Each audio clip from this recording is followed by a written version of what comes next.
Thank you. I want to welcome you all to the first breakout session, and generally a welcome to NCLC. We're very happy to have everyone here today.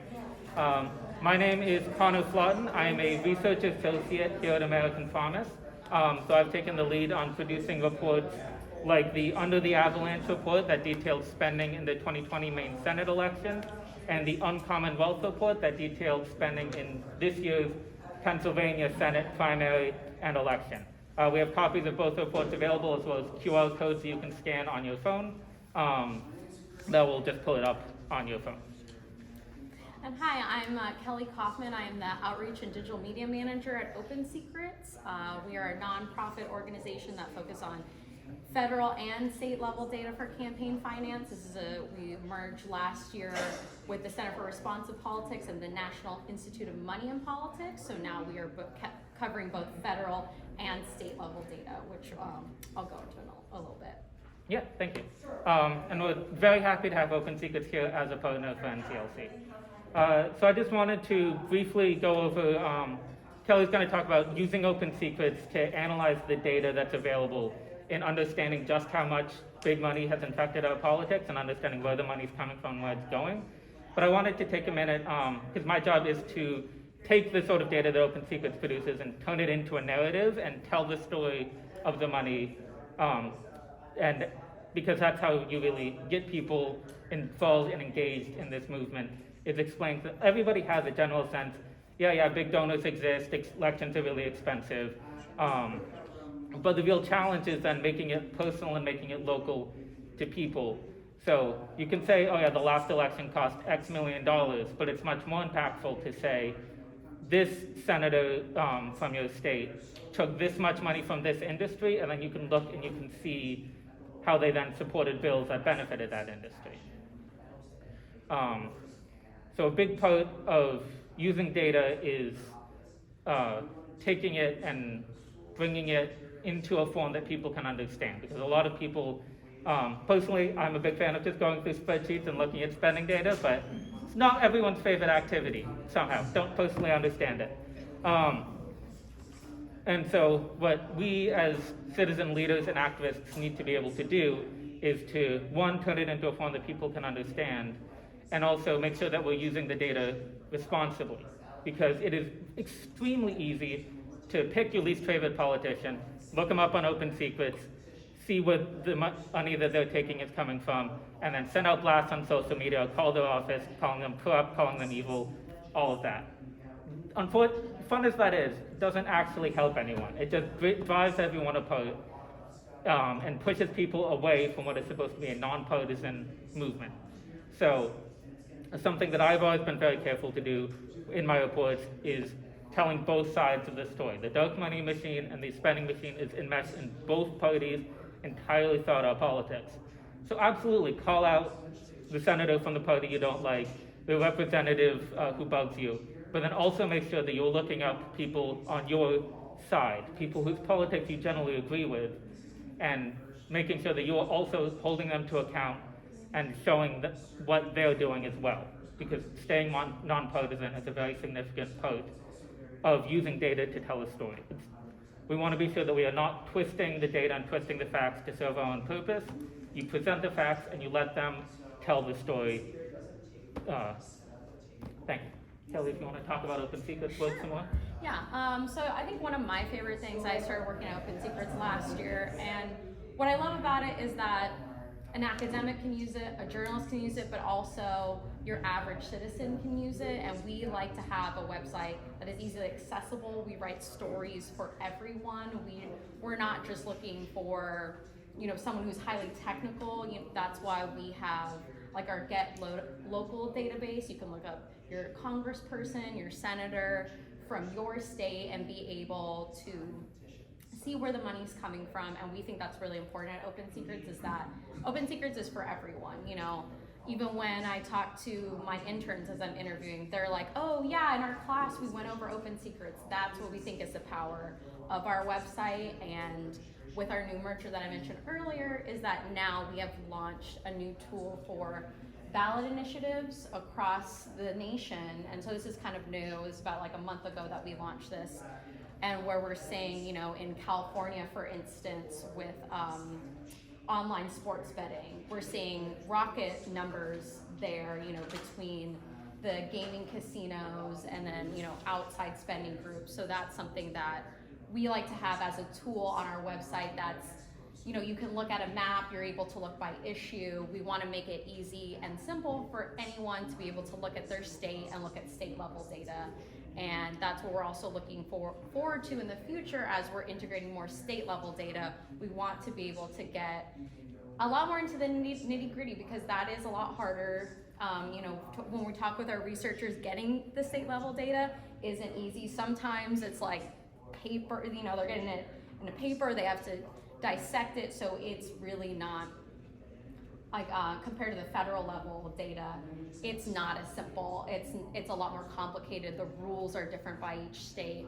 So that's what we're kind of looking forward to in the future, is making that state level data a lot more accessible to people on one website. So you can be looking at your state representative, you can look at your federal representative. We want to be able to make sure that you know what's going on, because outside spending groups, we're seeing it across the board. We're seeing, like most recently, our total cost of election spending, we have a new estimate of $9.3 billion just on the federal level alone for this upcoming midterm. So we're seeing outside spending skyrocket, we're seeing committee spending skyrocketing. So we really think it's important that you're able to track this, because the numbers are only getting larger year per year. And this is something that at OpenSecrets, we want to be able for everyone to follow the money. And also, side note, if you want to kind of get into our website a little more, we are tabling all day as well, down here until lunch, and then we'll be upstairs as well. My colleague David, hi David, and then we have a few QR codes with some of our reports as well, if you'd like to take a look. But we're also happy to go through the website over there as well. But I think the main point of OpenSecrets is the amount of outside spending, the amount of money just being ran, even in primaries ahead of the midterms, is skyrocketing. So we really want to make sure that everyone's able to get the most up-to-date data and money possible. And that's what we really find of importance at OpenSecrets, and we hope that we'll be happy to answer any questions that you have, or go through the website if you'd like to have a little refresher on that. Yeah, thank you. So I'm happy to go more in depth into my process providing the reports and the process I use to analyze and take data and turn it into an interesting narrative. But I just want to take a quick moment to see if anyone has any questions before we dive into you. So, thank you for this great work you guys do. It is very, very powerful and needed. thank you. I'm just wondering, the average person sitting here, they say, this money's just pouring in everywhere by some of the things we learned this morning, or it was reinforced by the things we learned this morning. And it's like measuring a 10-foot flood coming in Florida. So you put meters everywhere, and you say, oh, there's a lot of water coming in, a lot of water. You'd say, so what am I going to do about it? What am I going to do about it? I wonder whether, and I think your point about looking on your candidate side as well to see how upsetting it is, and it probably will be. Yes. So the question is, do you guys see good use of your information? Where, given it's such a big disaster everywhere, there's still a place where this makes a difference and can be used constructively, either by a voter or by a group campaigning or by a citizens group. Where in all this have you found utility? Yeah. So if I can, toot my own horn a little bit. So the Uncommon Wealth report that American Promise recently put out earlier this year, following the Pennsylvania primaries. So we found that there was a real appetite for this information in a form that isn't just numbers on a spreadsheet. So we found that after we put out the Uncommon Wealth report, we got significant pickup by media organizations who were looking for a source that had really analyzed this data. And then a significant accompanying that launch of the report was our announcement that we were going to be partnering with people inside the Pennsylvania State Senate to get a resolution calling for the 4-hour freedom amendment put into the Pennsylvania State Senate. And so I think that that's a pretty significant example of how once these numbers are presented to people, it gets people engaged, and it pushes legislators and the media to pay a lot more attention to this issue, which can then be translated into more substantive action, as long as we have people pushing and a grassroots movement pushing forward to turn people's engagement and interest and oftentimes anger into action. Yeah, I think for our end, especially with like now that we're dealing with more state level data, we're also working with more local journalists. So, we also work with the large publications, but we're also talking about, a small newspaper in Arizona, or we're covering a local New Mexico race. And I do think that's very impactful on that end, is they're able to contact OpenSecrets and talk to researchers and experts on a local level. And I do think those are smaller numbers and feel a little less, like you said, the 10-foot flood that's coming at you, where being able to have it a local person that you know, someone in your district, I do think that is beneficial to kind of break down that big money, like the billions of dollars, and kind of looking more on local and state level, where I think someone can have a little bit more of a personal connection to, versus just this dark money group here, this dark money group there. And I found that to be the most impactful for like the individual. If I can just add to that, in my way disclosure, I chair the board of Kelly's organization, OpenSecrets, and you asked a very good question, because there is a risk that when you have the 9 billion number, there's a national numbness. We've heard these numbers a lot, how much do they really add today to what we're doing, and yet, exactly right, the board is localized to where you are, Pennsylvania, your city. Before I chaired the board of OpenSecrets, just as a result of merger, when I chaired the board of the group that did just at that time state-only data, what Kelly was saying exactly right, and even more, I would say that if we provided at that time data, say in Alabama, that a particular city council set of members was taking money from X, that might be far more likely to flip what they were doing because they were caught out than if a member of Congress is caught out. This just happens every day, and all the time, we're numb. And so if it's more local, it can be more impactful. And the thing you all sort of touched on, we did find and continue to find that if a group or set of groups that does this issue for a living can commission special data sets, et cetera, and they go to town, they become a force multiplier. They also know this because they can repeat the message, they get to the right people, et cetera. So it's a very big challenge because the numbers are numbers, but there are ways in try to contextualize it. Got it. Thanks, Brett.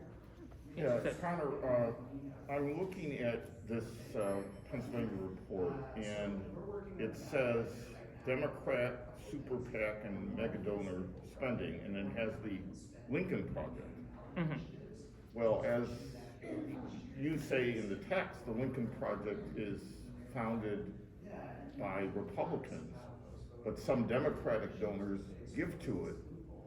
But isn't, those kinds of categorizations problematic, given that you have the DCCC donating money to essentially promote the MAGA candidates in the primaries, that, is so confusing now what the intent is, that, it's hard to just say this is Democratic money and this is Republican money. Yeah, no, I absolutely think, I just want to briefly touch on it in case people haven't heard, because this is astounding. Many Democratic PACs and organizations like the DCCC are spending money in Republican primaries to promote candidates that they believe are more extreme and less likely to win.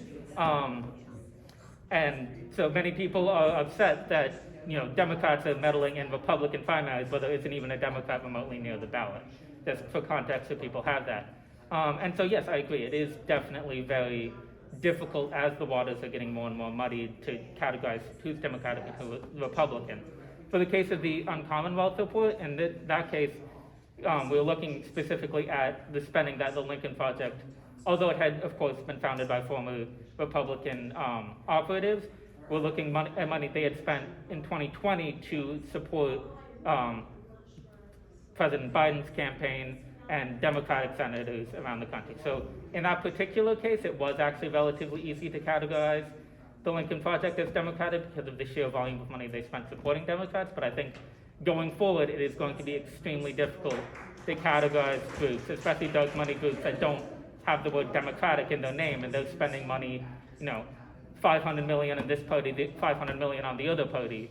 How do you decide which party they're actually looking for? Yeah, and that's something we also report on Open Secrets News as well. And I think it's also getting in depth of talking to people and having on our end reporters being able to use this data and be able to kind of decipher why are they spending this, why are Democrats spending, and I think being able to go in more depth with reports is being able to use that data and explain that, because I think some people see it a little too like red and blue, where I think we're getting to a different strategies that do muddle the waters some bit. So, but I do think that's why reporting and new reports are so important to be able to make that distinction, because I think things are not as clear cut anymore as they may have used to be. Absolutely, ma'am. And it's the main point, not so much to categorize them, but to understand what money is behind the group, right? So Lincoln Project could be, 70 million people gave $20, right? And because they all believe that, Right. they want to support moderate Republicans saying no to the extremes, and that's kind of what the real transparency need is, so that you don't have 3 billionaires influencing half the Senate. So I don't think we can necessarily categorize unless it's like the DNC or the RNC or a specific Republican or Democratic candidate, but we're trying to get to the private funds that are influencing those decisions primarily, right? Right. Yes, absolutely. I just want to say on Open Secrets that you can see for PACs and candidates what percent of their donations is donations over $2,000. Yes. That's right? Correct. Yeah. So you can see who's getting money from big donors versus small donors. So, One of the bullish indicators is things like ActBlue and red small donor money. But we see numbers 17, 20% of campaign money is small donor money. So that seems to be good at democratizing the process. But to what extent, and I think I'm answering one question, to what extent is the flow of that money, once aggregated, directed by, once again, a small number of people? It being one of our concerns here is concentration of power, extraordinary concentration of power in the hands of billionaires, party bosses. To what extent is it the case that small donor money is actually directed by few hands?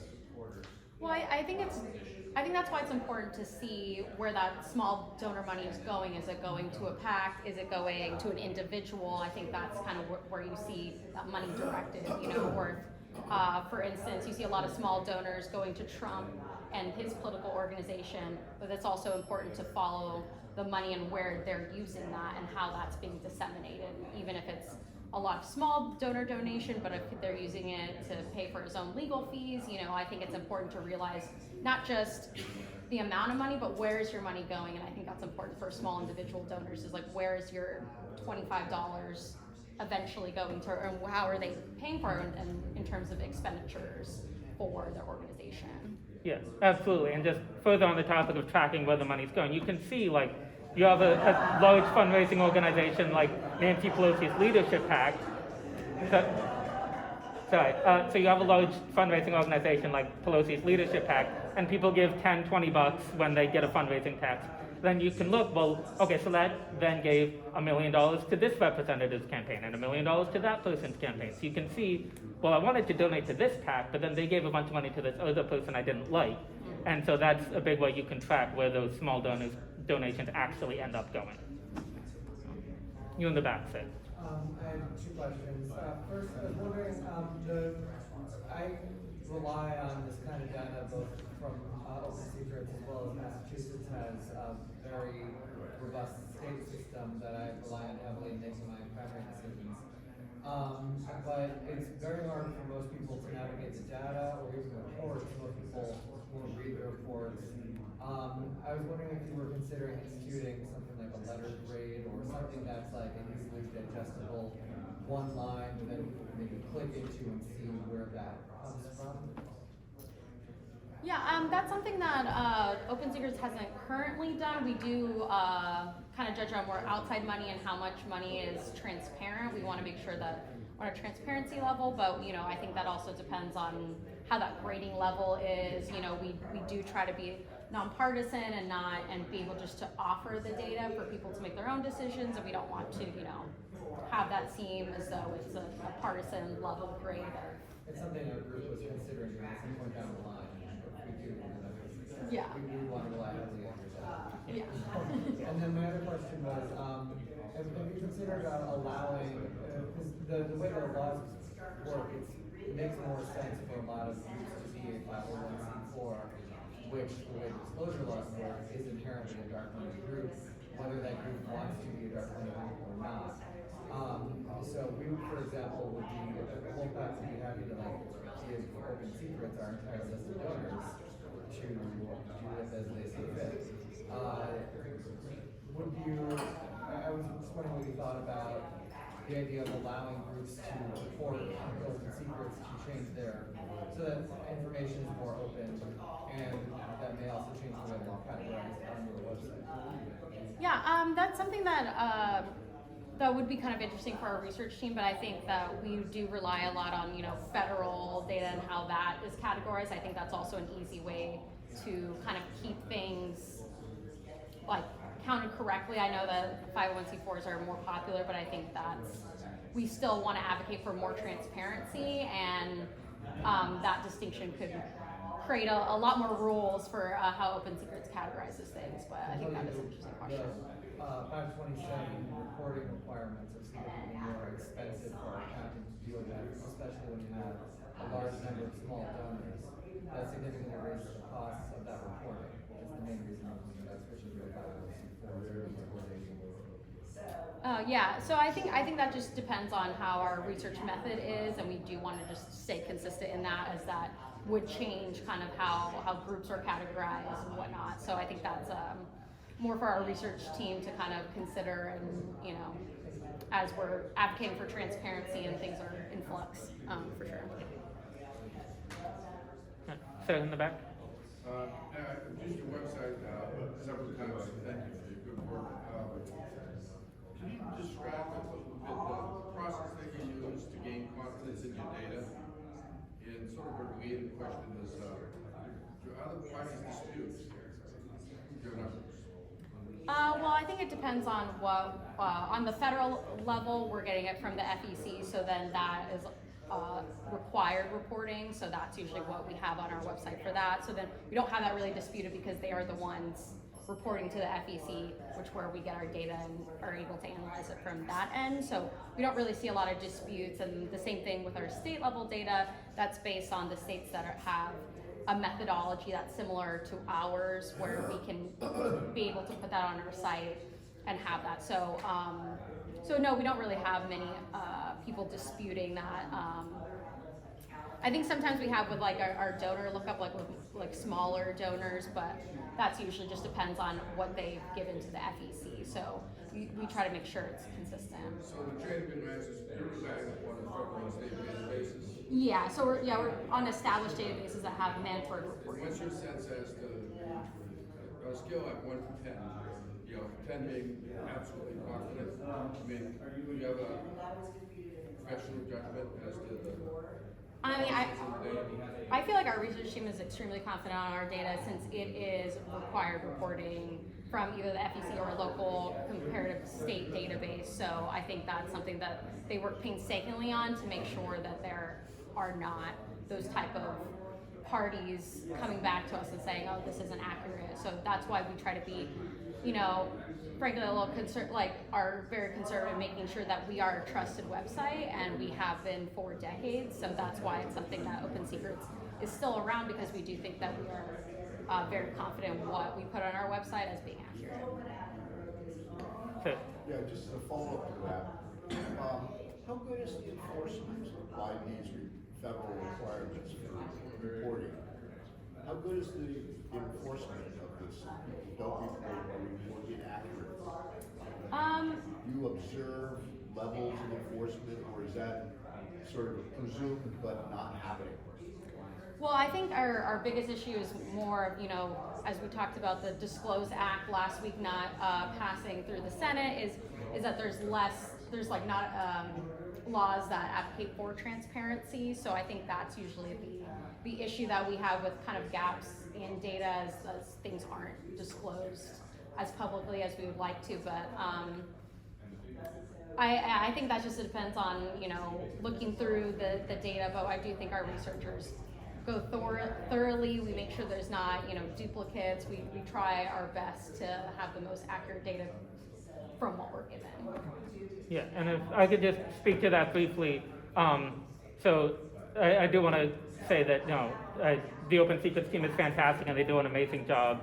And I trust their numbers very much. There is a problem that is not related to Open Secrets. Many candidates will, not many, but oftentimes there will be candidates who report their information late. And sometimes they get by with just a slap on the wrist. This doesn't happen very often at the federal level, but at the state and local level, the enforcement mechanism is, a local town board, and they don't really have the authority or the ability to chase down every single candidate in their town to get them to file their reports correctly. Or a candidate will file a report and then a couple weeks later file an amended report, like, oh, I forgot about $200,000. Whoopsie. And that often doesn't get chased down as well as it should. Or candidates will use tricks, like they will, the day before a reporting deadline, they will say, I received $10,000 from this person, bump up their donation totals. Then the next day they say, oh wait, that was over the legal limit, and then they'll give back $5,000. So legally they're fine, but it makes their fundraising totals look significantly higher ahead of reporting deadlines. And so there are just tricks to be aware of that candidates and PACs often use to bump up their, to make the numbers look better around deadlines. But ultimately, I think they are very good, and Open Secrets is very good at digging through the data to actually land on what the correct numbers are in the end.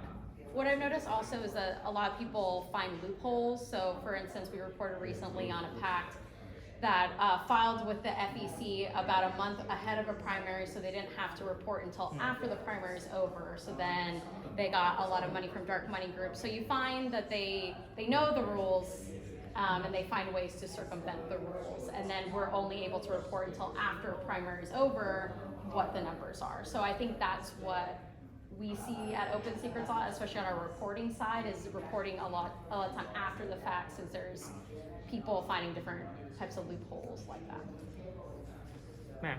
Have you noticed a difference in the effectiveness of money spent on campaigns at the state level and the federal level? Have you done research as to how, is it a more direct relationship at the state level or federal level? Yeah, that is a fantastic question. That's not anything that we have investigated. Saying that, I want to now. I imagine that there's research out there that has looked into that, but that's not anything I've done and not anything I know off the top of my head, unfortunately. Yeah, exactly. I was going to ask another sort of, have you seen any research on this question? Which is, we talked to, there was a question raised a little while ago about the small dollar donations coming in through Act Blue and Red and that sort of thing. I have been wondering about whether there's any research tracking that back to the messaging of the organizations that are soliciting that money.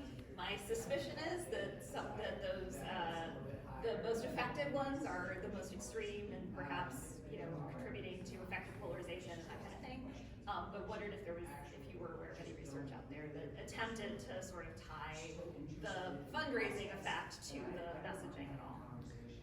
I see things more anecdotally, as I subscribe to a lot of campaign emails. So you see like the FEC deadline is like, which is kind of a funny one for a small. It's like, well, we need to make it, or we're missing this without you, or putting your name in it. So I think that's more from a marketing perspective, anecdotally. But I do see, or even using your name, or like win this prize, get to meet so and so. So I do think. Especially like following a lot of, on both sides, email fundraisers, I think you do see a trend that's even the language is a lot more personal. It's a little less formal, or like, oh, a message from my son, or a message from, you know, this, where it feels like we're in need, like, please help us, you know, where it's like, you know, they're almost begging you. I think John often. Betterman's dog. Yeah. Yes, yeah. Yeah, it's like, you know, you always see, and it's always, oh, just $15. You know, I think you see that a lot. In, Yeah. like, fundraising. Oh, we just need just 15 from you. So I think you do see, especially in email campaigns, I think it's more directed to the individual from just anecdotal perspective. Yeah, similarly, anecdotally, it definitely seems like those are the sorts of messages that are most effective. Oftentimes, as you're saying, the candidates who are most extreme, in my view, anecdotally, seem to be the ones who are most able to raise small donor donations. But I'm sure there is research out there, but I haven't read any formal academic research on the topic. I think we did have like 2 minutes. Yes, if anyone has a last quick question. Yes. No other question, I'll just add. Yeah. Question on reliability, and the organizations gather data, make sure it's as reliable as possible. In addition, it's just a scrubbing process. Yeah. Often, the people who do this work will be on the phone with the state agency people themselves saying, we need the organization who saw a discrepancy in your data. They often find themselves helping the states correct their own data.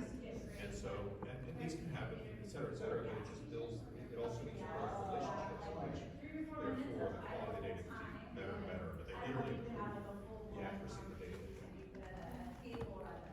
Absolutely. All right. That is just about our time. I want to thank you all for coming and for listening to us. Thank you.